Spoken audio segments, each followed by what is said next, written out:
How's it going, everyone? Just wanted to make a video here for people who have family members or loved ones, coworkers that don't quite understand ME and CFS. So this is the time to get them, have them watch this video. Maybe from a different perspective, they'll view it differently. So I kind of want to start off to those people who are watching this that are kind of trying to understand that you may have a loved one that is ill. Let me start off by giving a couple examples, and I'm just gonna talk a little bit here about what it's like. Imagine having a flu for about a week, where you're in bed most of the time. You have a fever, the body aches, the whole nine. So you go to the doctor. You're not getting better, so you go to the doctor, and the doctor says, "Hey, take these antibiotics. It's probably viral, but take these antibiotics in case you have an infection. You should be better in no time." You finish that course. Now it's been about 2 weeks. You go back to the doctor. You feel exactly the same. You're not better. And then that doctor kind of runs out of stuff to do. They start running blood work, right? So then you get the blood work back about another week later. So now you're about 3 weeks into this, and everything comes out perfect, which is good news normally, right? But meanwhile, you're still sick, and now the doctor is saying, everything's fine with the blood work. How's your personal life? Are you under stress? All of a sudden, the conversation shifts from your physical health to your psychological health. And they'll ask you how your marriage is, or how school is if you're younger, or how your relationship with your parents is, or whatnot. And you tell them fine. Everything's fine. A normal amount of stress, right? Work, school, all that stuff. So fast forward a few weeks later, you are still sick. So now you're what's going on here? Your spouse is looking at you like, they're a little concerned. Work is starting to lose their patience a little bit, and people don't get it. People get over flus, right? So why do you still have your flu? What's wrong with you? So you start to see other doctors because the one that you have now is not cutting it, right? He's not giving you answers. So you want to go to someone that's going to give you some answers. So you go there. They run similar tests, maybe more extensively. Nothing's wrong. Now fast forward 5, 6 months, 7 months, 8 months, a year later. You've not gotten better at all. As a matter of fact, you've gotten a little bit worse. Think of what you would feel like at that moment. Still stuck with the flu that has not gone away. But everything comes up great. All your blood work comes up great. You'd be a little bit lost. You feel a little bit scared. You feel vulnerable. Now imagine the people you love the most in this world don't understand you. Let's go even further. Let's say some of them are calling you lazy, or saying you're making this up, or saying that you're doing this for attention. And that starts to happen. So you try to find a doctor who will validate that you're sick. So you go to another doctor, and you've seen a lot of doctors now. And that one tells you, hey, everything's coming up fine. This is all in your head. I think you just need to eat a little bit better, cut stress out of your life, and you'll feel better. It's been about 9 months now, and you are still sick. You're trying to wonder why you can't work, why you can't feed yourself, why you can't clean, nothing. You can't be a dad, you can't be a brother, you can't be a daughter, you can't do anything. Imagine what that's like, and your friends and your family not being there to support you during one of the most difficult times, if not the most difficult time of your life, scariest time of your life. Guys, everyone watching this out there, this is a real disease. Okay, I got it when I was in my early 20s. I was an above average, healthy, strong young male, and athletic. I grew up boxing, playing soccer, playing baseball. I have a support group, a great family, and this illness brought me to my knees. I mean, this devastated my entire life, ruined my career. It was the worst thing that's ever happened to me. And I try to think of someone who might not be as strong and as confident as me, mentally and emotionally, physically, and they're younger and don't have the support group that I have. And it devastates me to think of what it would be like during the time that I went through, being sick in bed, praying to be able to go back to doing what I was doing. And I think of what it would be like to not have my support group. I don't think I would have made it, to be honest with you. So please stop a minute and think before you say certain things to these people with ME and CFS. They're suffering tremendously, and there's nothing worse uh, than dismissing human beings or calling them crazy, or it's in their head, or for attention. To dismiss someone is just a terrible thing to do, but especially when they're going through a very, very difficult time, to just dismiss them and just make them feel even more alone than they feel. I don't know the exact statistics, but the suicide rates for ME and CFS are really high, and I get really devastated, to be honest with you, when I think of like a 14, 50 teenager getting, anyone getting this, but I think of a young kid getting this, and their parents kind of not getting it, and their friends making fun of them. That's like the worst thing I could think of. I was already a grown man, a young man, when it hit me.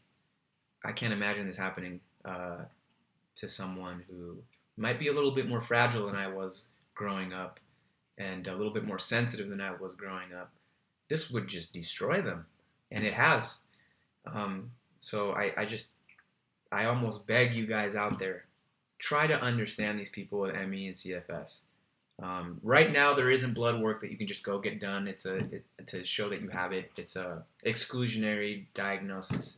You have to exclude everything to get down to this diagnosis. But there are things out there that show that you're sick. There's a thing called a CPET test, cardiovascular pulmonary exercise test.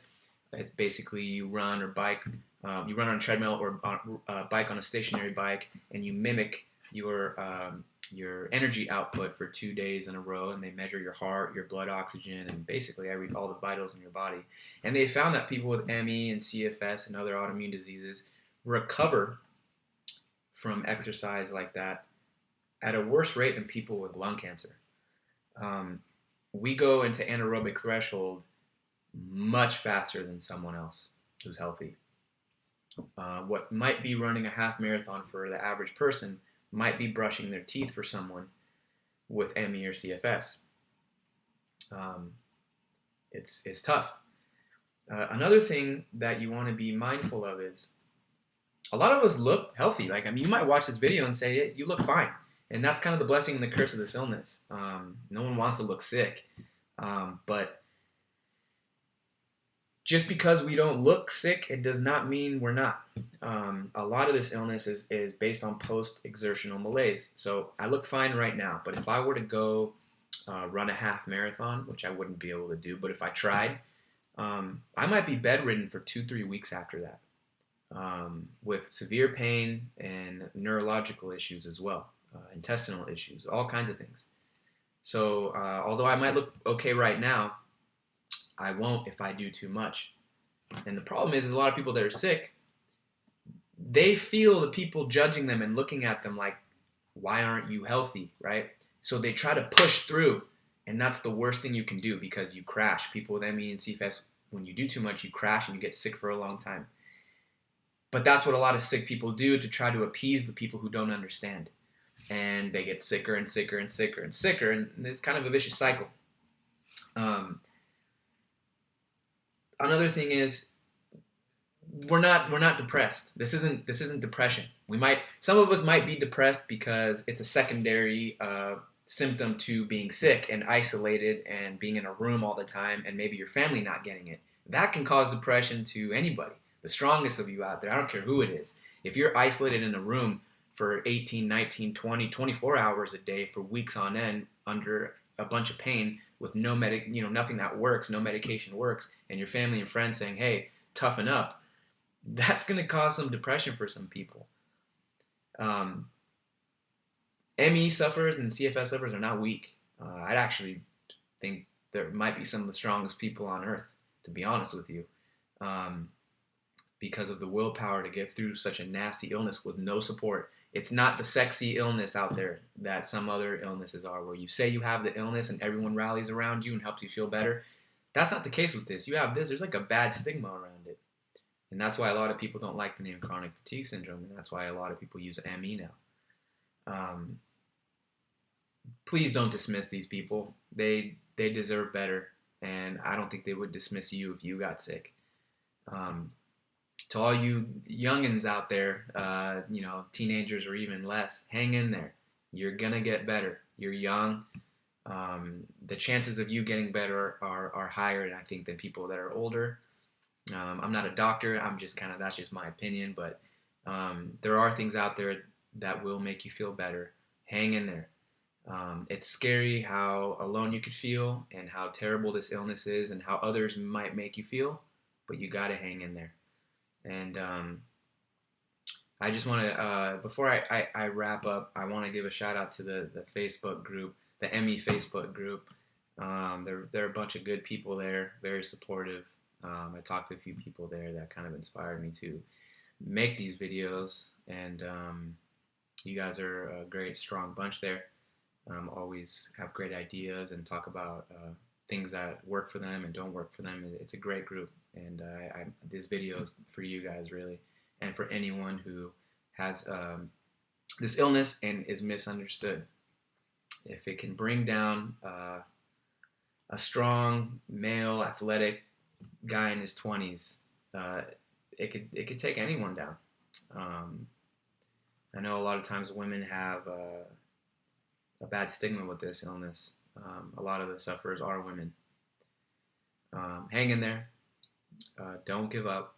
And to all you guys watching this that know someone that's sick, support them. They will get better. Help them. Make them feel they need you. Make them feel like you're there for them, not against them. This is a real illness. No one wants to be sick. We want to be outside, having fun, hanging with our friends and family and our kids. And we all want to do well in life. So hang in there. Be tough. And I'm going to make some more videos about this illness, and subscribe if you want to see more of it or if you have any suggestions. And I really hope this video helps someone in any way. Take care.